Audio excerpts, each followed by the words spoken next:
innovation is something very usual in the airline industry. So why don't we create Netflix or Spotify of aviation, whereby users would pay a single fee every month, like airlines that would generate more than 36% of ancillary revenue. Hi, welcome to Digital Airline, the podcast where we talk about airlines, digital transformation, and e-commerce. My name is Enrique Puig, and today's episode is sponsored by Newshore. Newshore is the e-commerce for airlines. With Newshore, airlines can increase their direct sales, increase their ancillary revenue, and all this in a very simple and agile way. In today's episode, we talk with Juliana Ramírez, former Ancillary Revenue Director for Volaris. She explains how she managed to take the airline to the top positions in terms of ancillary revenue. She also talks about her experience when implementing the, let's say, Netflix business model into the airline and much more.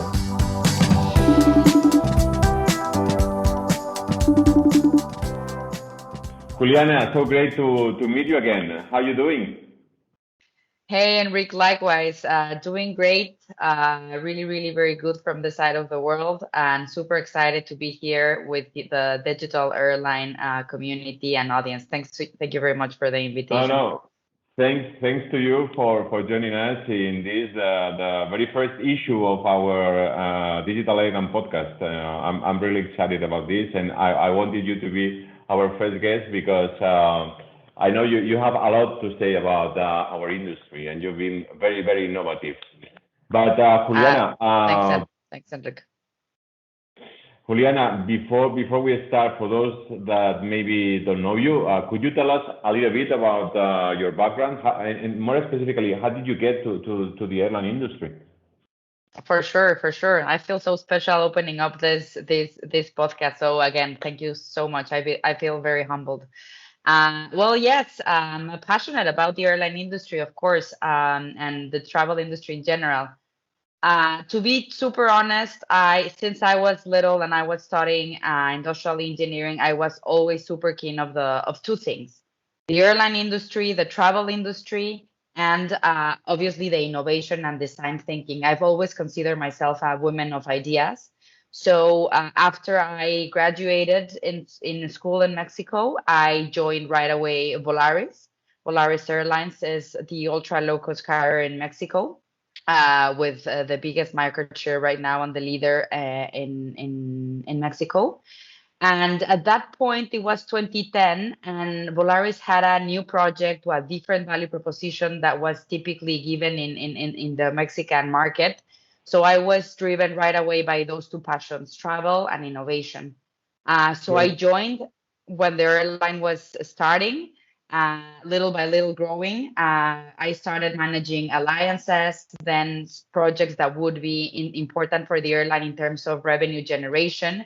Then the airline started to pass from a phase of ultra low cost to ultra low cost. And that's where I started growing super fast and finding my way with more projects and jumping in the managerial escalator to be responsible of around 35% of the revenues of the company, including non-ticket revenues, all the fees of seats, bags, changes, for bundling, etc., the loyalty programs, all the memberships, the subscriptions, payment options, third-party services. So I did in Volaris a little bit more than 9 years, and I consider myself a truly passionate woman of the travel industry that insists on staying in this industry that has been so disrupted. Absolutely. You mentioned two concepts, innovation and travel. Right. Do you think innovation is something very usual in the airline industry in general? In general, I think it depends how you see it. Definitely, it's very hard. It's very hard to innovate in an airline industry, and that's what I pride myself for after bringing a couple of products that really trace a precedent in the ultra low cost carrier world. If you think about the small subset of airlines that define themselves as low cost or ultra low cost, some of them are doing interesting things, but in general, no. Like airlines are super busy with, operation, customer service, getting on time, getting the passengers safe from one place to another. So you really which is have to find your which is way in. important. At the end of the day, it's Obviously, it's the important, core. obviously, but maybe it's not the easiest industry to innovate. For sure, no. I mean, if you look at the complaint, at the list of the complaints in Mexico or in typical developing country, of the legal entities, you would see like in the first top five, you would always see telephone companies, Okay. and at some point airlines always complain. So yes, it's a very difficult industry to innovate, and typically industries or verticals that would serve a customer have tons of opportunities. But obviously, the core is to pave your way to deliver a service to transport people from one place to another. So when it comes to innovation and customer service and have the perfect app, it's very hard. And I think that a very small set of airlines have done great stories or great use cases in the past years. Okay, and that's why we created this podcast because it's something difficult, and that's why we want to talk with people like you.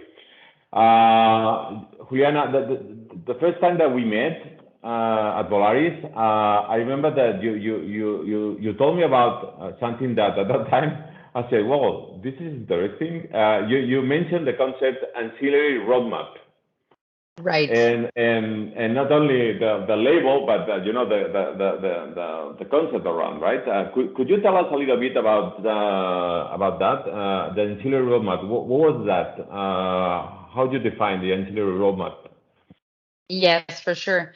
So as I mentioned earlier, my role was to increase the revenue generation opportunities for the airline. So I had to think of a ton of multiple ways of how to continue to generate that money. So what I did was generate a 5-year roadmap, which was the North Star of the team and for the digital part of the airline in terms of non-ticket revenue, to maximize and understand the gaps and the opportunities the airline had.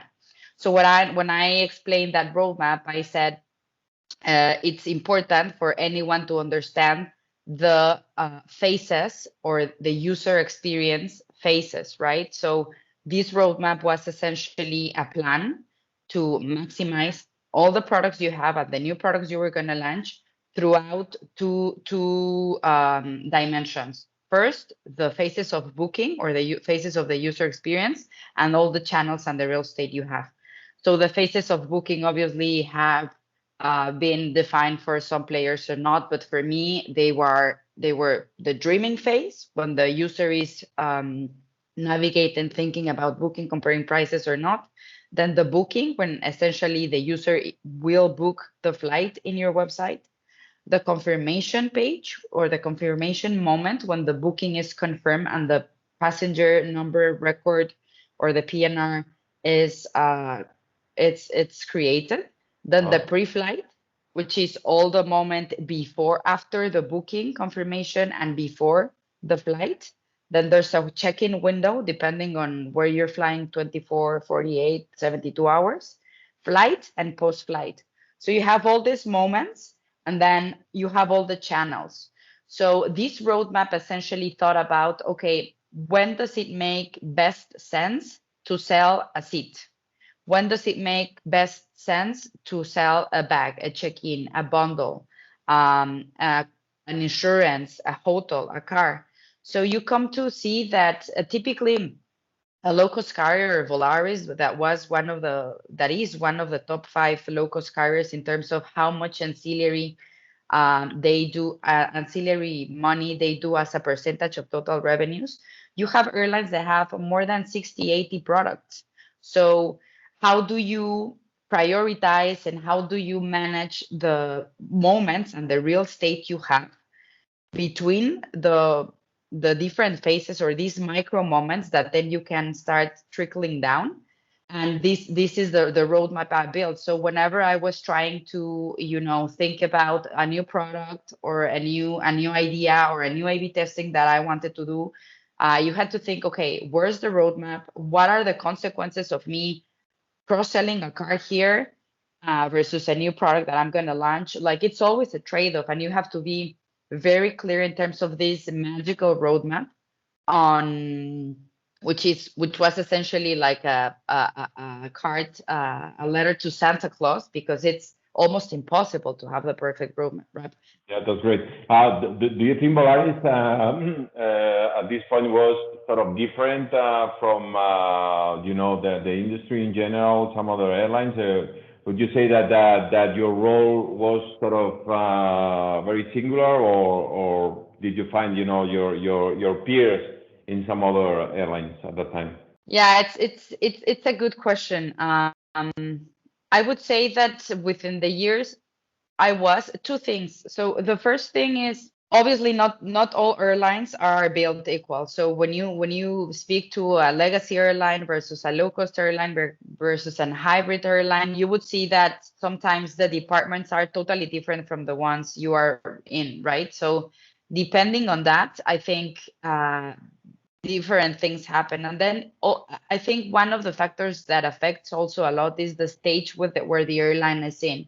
So you have to remember, I joined the airline when it was starting to innovate, and it was the first one in Mexico doing different things. So the talent the airline needed at that point was, people to just try and test and iterate and things like this. Potentially now, the flying wheel of Volaris is functioning perfectly well. So when you go to an airline that has been 100 years in the industry, or more than 50 years, obviously the teams, the politics, the bureaucratics are super different, which eventually gets harder to negotiate, to thrive or to innovate. Sorry. So when it Sure. comes to we, specifically to your question of meeting people like me, I would say only in the subset of ultra low cost carriers, and in within that subset in the top 10, like Okay. airlines that would generate more than 35-36% of ancillary revenue. But it was essentially not easy. Like, you would see people distributed, and a team in a low cost carrier that does 35% of the revenue would be about 5 or 6 or 7 people, versus a legacy that would be around 30 or 40. Okay. So Okay. every Yeah. airline has its own story, and it comes really hard. Okay. You touch, a topic that I really like, experiments. Because I guess that you had to do a lot of experiments, and that brings the also the topic of failure, right? Because you do experiments because you're not sure about what's going to happen, right?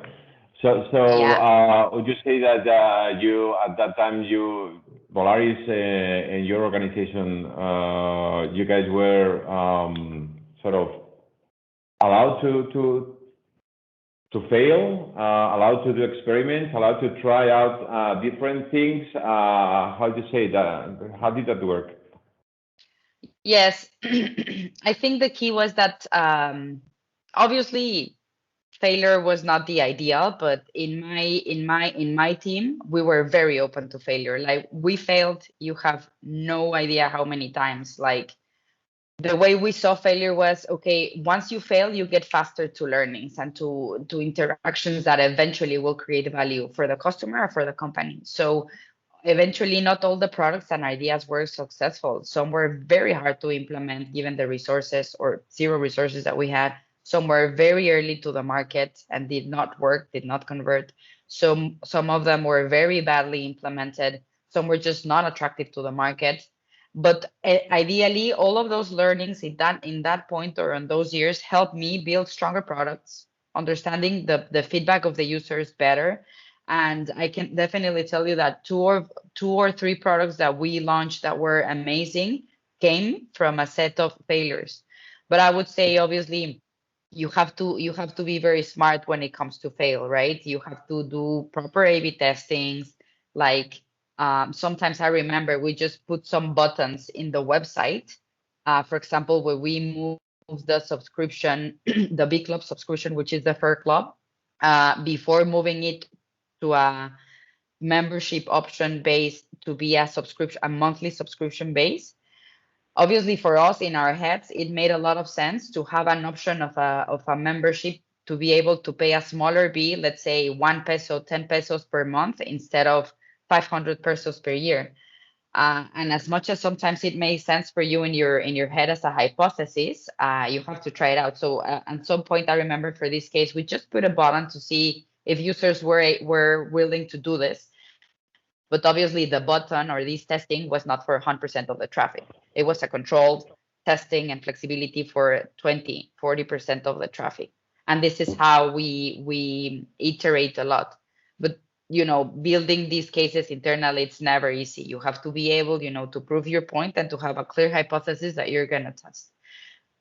But if Okay. you want to innovate, you have to test and you have to fail, period. What would you say in terms of being able to manage this try and learn approach, this experiment-based approach? What would you say is the most important thing you have to take care? Yeah, this is a great question. Obviously, I'm speaking from the position and the trench of the one that was trying to drive innovation. But you're talking about very complex organizations with very complex P&Ls, with a lot of factors affecting. So obviously, you can try and learn and test, but eventually internally, there's a huge struggle, a huge agenda that you have to understand to be able, again, to rally internally. So I would say to be able to prioritize the efforts in a smart way without thinking and putting 80% of your time in execution and 20% of your time on planning.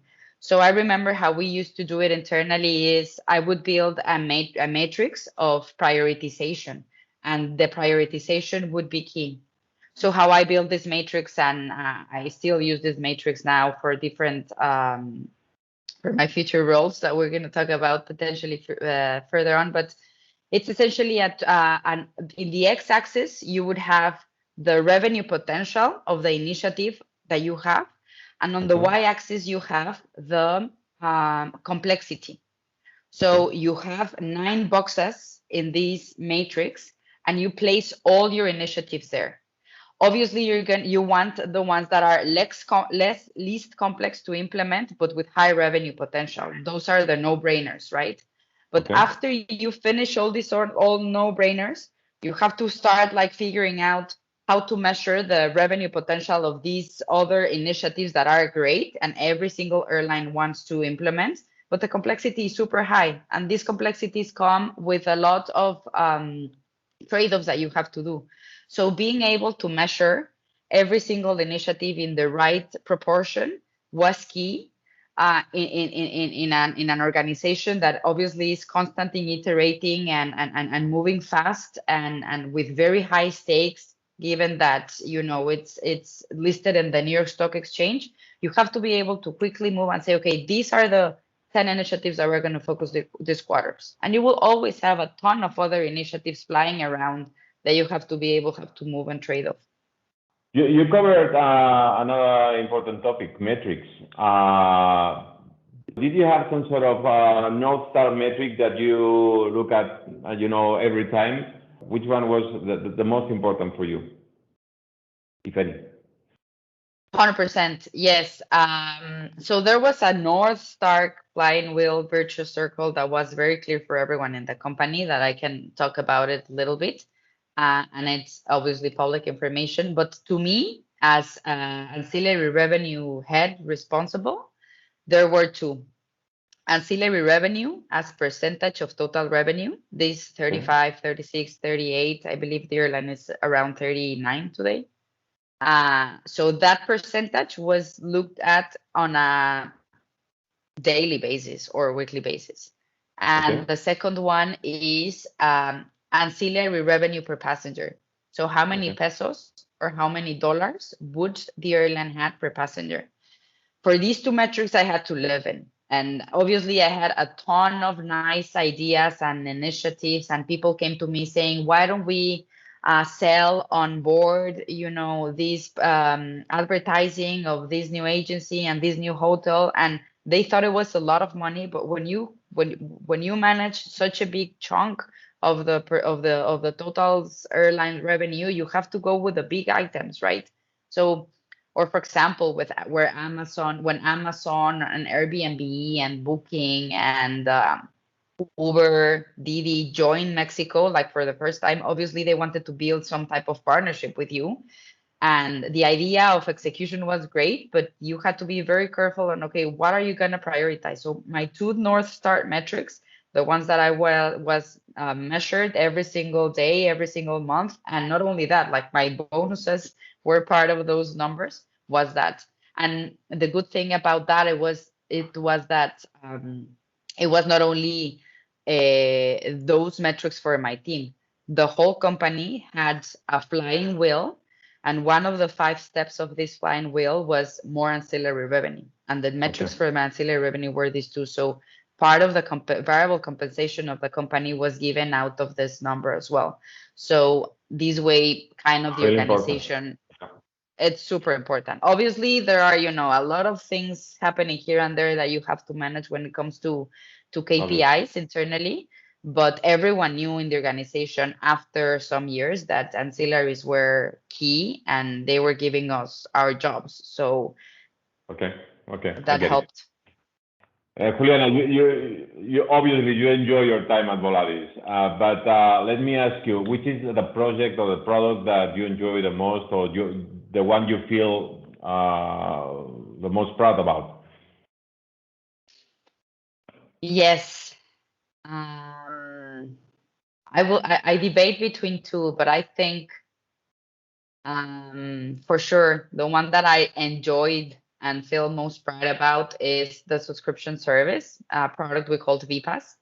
Okay. So after many years in the airline, when you already implemented a bunch of initiatives, the bar gets higher, right? So you have to start to become smarter on how are you gonna create more revenues. I mean, the budget is here, your forecast is here. So I thought once, why don't we create Netflix or Spotify of aviation, whereby users would pay a single fee every month and they Okay. had access to fly every month. And obviously, it was a very big disruptive idea, because if you say this in the first instance to revenue managers, they would say this is an insult to my work every day. So, but you started looking, to all the different verticals, doing memberships, doing subscriptions. And I said, no one has really done this before. Many airlines had tried to do like a pass. They would sell some airlines in Europe or in the US. They would sell you 20 tickets per year, and you can use them with different conditions. But I said, Okay. no, let's do like this Spotify. Like you pay per month if you fly or not, like your gym. And if you use it, great. If not, not. And then as a low cost carrier, we're gonna offer you the cheapest price per your flight. Okay. The executive team loved the idea. We managed obviously the expectations with revenue managers also to see how this product fit in their tools to optimize the revenue. And Okay. what I did was close the MVP only to domestic flights, not to the US flights. Okay. One you had to choose your battles also internally to launch one. Absolutely. And we launched this product within 4 months. We Wow. built That's really fast. uh, super fast. It was an MVP that looked and felt perfectly well for Volaris, but we knew it had a lot of things to take to close and perfection in the back end. But we But I say must let's say, launch it. Let's see how. I must say that it looks pretty fast because I guess all the negotiation that you probably went through, right? Because it's like a Oh major yes. impact. Yes, obviously I use a third party vendor. I could not sacrifice uh, developers working on crucial ancillaries such as seats or bags or changes that were, a big part of the ancillary total revenue. Okay. So we iterated and we just said, we're going to do it with a vendor. Let's see how the market reacts. And by far, it was the product that has grown month over month faster than any other one that I launched. And the customer adoption has been, well, within the time I was there, great. We didn't have to put, any single penny on advertising because the word of mouth was so huge. Oh Because wow. obviously it was a product thing that would think on the user needs. And obviously today, after COVID, obviously I left Volaris before COVID, but Huh? it's an amazing product because you're looking not only at an ancillary revenue source, but also a product that would create an intimate relationship with the airline and the customer, and a loyalty Mhm. based on price and on product, and eventually the metric to measure this product is recurrent revenue and repeated business. So in a very competitive industry where people out of 50 pesos, out of $3 change from one airline to another, you want them to go and fly again with you. So Absolutely. the battle is hard. And how will you retain them? Through a subscription. So you're looking at this number of repeated business per year on users as high as ever. Yeah. Um, by far, this was the product that I most enjoy. I think it was the most innovative product in the airline. Very hard to implement, obviously. Hasn't it wasn't easy, obviously, not only because considering that it was ticket revenue you were selling, but because you had already a layer of products that had been launched in the past, right? You had your credit cards, you had the loyalty programs, you had the bundles, and then you're going to sell another product. So what is going to be your market entry strategy? How are you going to compensate the users that have been very loyal to you and have already a membership with you and the credit card with you? And then how are you going to build this value proposition for them? Yeah. And I love that challenge. It was amazing. And honestly, I was very lucky to be able to work in a phase where Volaris was super hungry of these type of innovations. And yeah, Yeah. I see. I hands see. down subscription service. I see. I see. I see. Enjoy it. Juliana, let me ask you, do you think we are going to see, some or many of these business practices, being deployed in another type of airlines? Because sometimes I don't know if you share this opinion with me, but it's like if there was some sort of barrier between the low cost carriers and the full service airlines, but I would say that the natural move is to blur that barrier, right? Right, but do you think that's going to happen? That somehow full service airlines introducing this type of business practices into their businesses, or is this something that is going to be always like very different? No, I totally agree with you. The lines have been blurring for many years back. I just don't know why haven't they moved faster.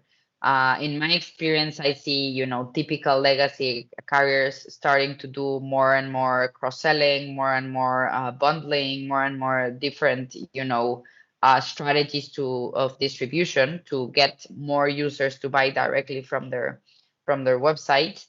And I just don't know why haven't they gone faster. But if you see, for example, now after COVID, there are several reports that have stated this. Right when COVID hit, ticket revenue went down, obviously in many airlines, but the ancillary revenue maintained somehow per passenger, obviously.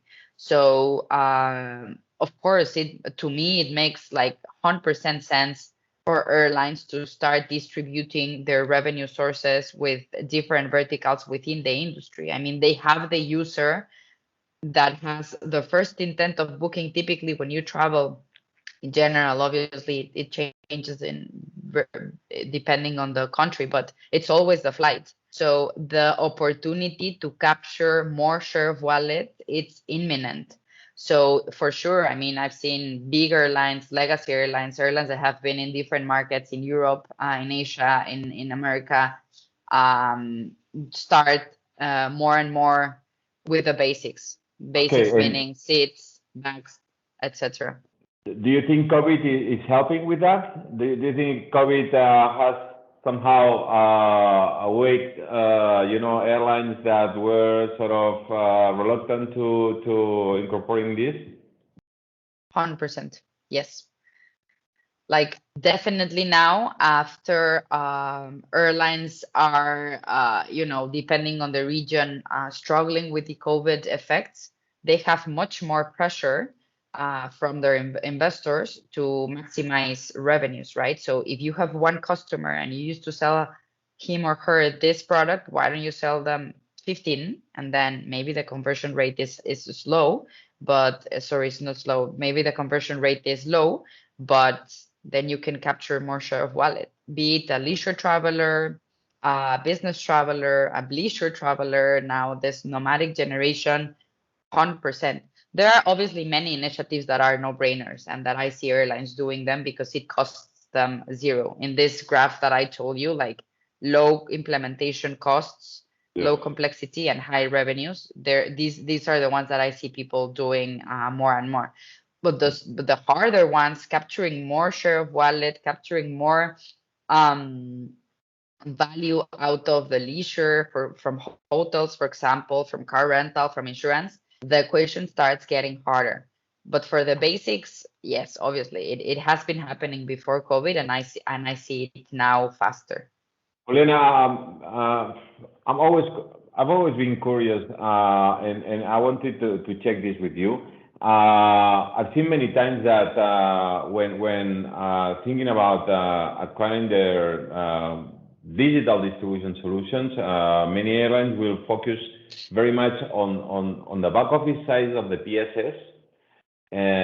So basically, where the data is stored, but not that much on the customer-facing side, right? On things like the IBE or the mobile app, even the messaging platform. And I would say, well, that is where the fight really happens, right? That's where you attract visits, where you convert them into revenue or not, where you sell ancillaries. I'd like to know your opinion about that. Where do you think the key processes happen, and what was your approach and what's your experience? What a great question, Enric. And I think my answer has changed within time.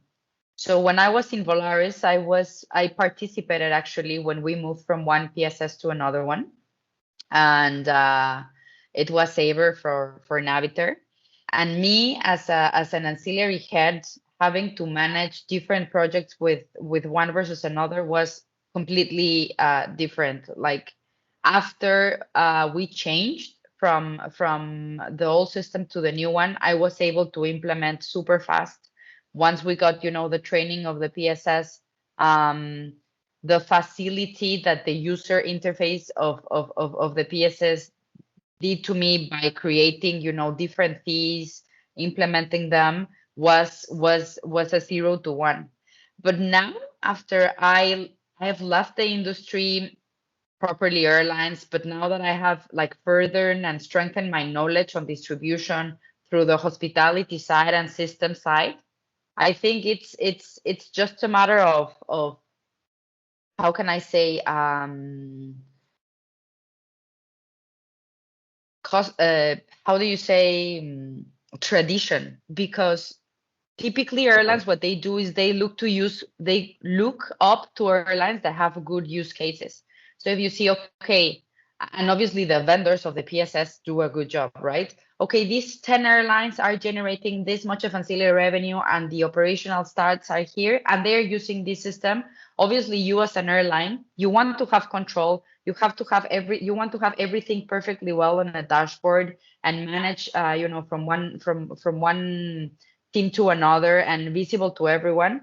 So I think these affects. But now that I am in the other side, from outside, honestly, the airlines are the owners of the data points.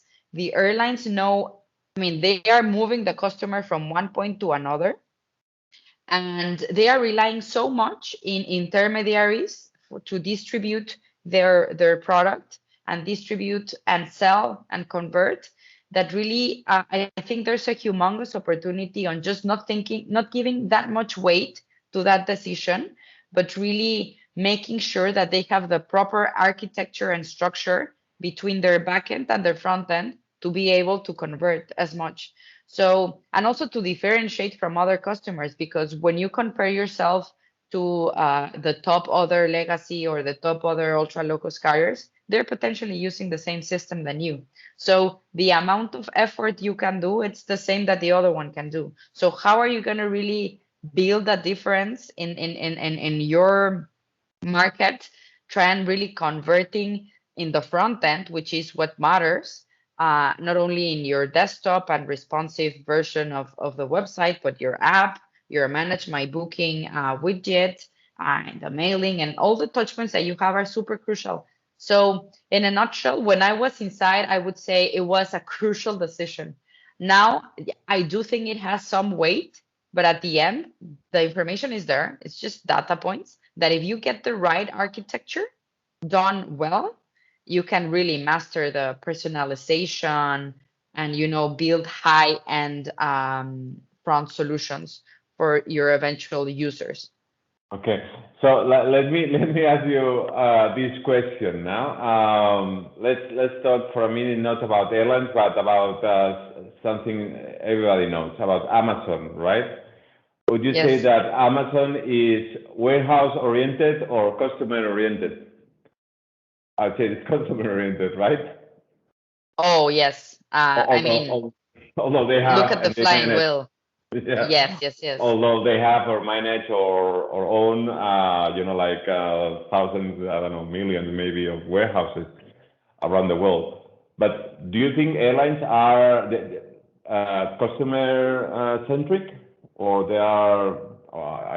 I'd say that there will be differences, right? But do you say that there is space for being more customer centric, or that? Yes. Yeah, How 100%. do you I see that? mean, the culture of Amazon is customer obsessed, like not even centric, but customer obsessed. So for sure, there's a high road still to walk in general for the airline industry to be more customer centric. The thing is that when you are obviously inside an airline and you understand the complexity of a business, it's harder to see that those steps, right? And then if you look at the competitive landscape and all the politics that are involved between one country and another, sometimes it's just a matter of that, politics and regulations, and you have to, figure How out to deal with that? Yeah. how to be alive. And then the user, the traveler, who is just complaining because he wanted to check his bag and he didn't pay, and then he's just complaining because it's super expensive, but the airline was trying to give them opportunities. Hey, you should check it now, buy your bags before. And then the customer experience in the airport, a lot of things that are not fully responsible of the airline, but in essence the airline absorbs that responsibility because it's your gate, your airport, yours. So no, there's obviously a lot of ways still to innovate, and airlines have, I think, to be very smart on how to put the resources they have on making the differentiation, essentially in customer experience. But in terms of operation, they are masters of getting you safe from one point to another, and Absolutely, absolutely, and that's good, and that's good, increasing, obviously. making business happen. Sure, absolutely. Juliana, would you say that you left the industry, or you're not with Volaris anymore? But you say that you left the industry, or you're still with us? So my heart is half right now. But I mean, yes, I left Polaris before COVID, and the reason I left is because it has a lot to do with my passion in terms of innovation. When obviously after my years at Volaris, and I will always be super grateful for that company and the leaders I had there. I learned that there's a humongous opportunity in the hospitality industry. So once the airline was, generating almost 38% of total revenue as ancillaries, like I started to look much more in the hospitality industry, only Okay. to realize that the opportunity is 100 times bigger there in distribution, in revenue management, in marketing, in control, in trust and transparency.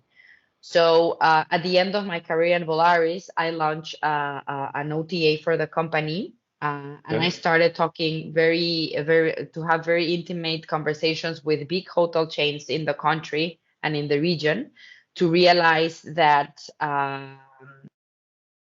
How I saw it at that point, it was that the hospitality industry is many years behind the aviation industry. And if I see opportunities in the aviation industry, I was wrong. Like in the hospitality industry, there are a ton more. So I Even decided to more. make a career move to learn Okay. more about the hospitality industry.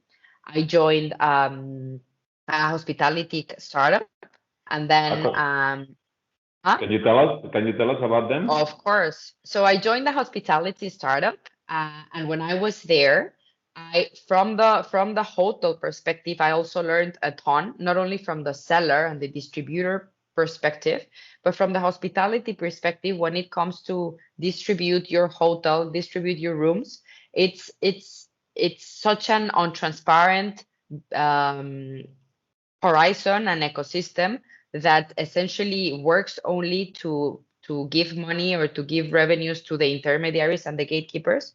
So there, when I was there in this company, I was invited to join a distribution startup that would solve for the problems that were when I was in Volaris and when I was Do, in this hotel company. excuse me, Juliana, but I'm just really curious. Do they have a name? Of course. So the company I was invited to is Catanox. It's Oh, okay. a young company. It's based in Amsterdam, and I'm working there today. Okay. It's a company that has a product that I would always wanted from the hotel side and from the airline side as a seller. So, Okay. after my experience cross-selling and in the hotel, I said to myself, listen, this industry needs a better distribution landscape. So essentially Catanox, what Catanox is trying to do is cutting the middlemen through APIs that Okay. facilitates direct deals between hotels and travel sellers, such as airlines, but travel management companies as well, or independent OTAs, publishers. And the core is essentially to bring transparency and trust to both parties of the equation, hotels and sellers. Very good. Great, Juliana. Well, it's been great. Thank you very much for you being with us today. Good luck. I think that you're gonna do a great job by implementing all you learned in the airline industry now with the hospitality industry. And thank you very much. I think that your new venture deserves another podcast itself. so Yes, for sure. let's meet again anytime soon. And thank you very much for joining us today. Enric, thank you so much for the time, for your audience. It was a pleasure speaking to you of a topic that is dear in my heart, and hope to see you soon in person, hopefully. Absolutely, Next year, probably. Bye bye. absolutely. I hope you liked the episode, and if you did, please like, subscribe, and share. And stay tuned for more. Bye.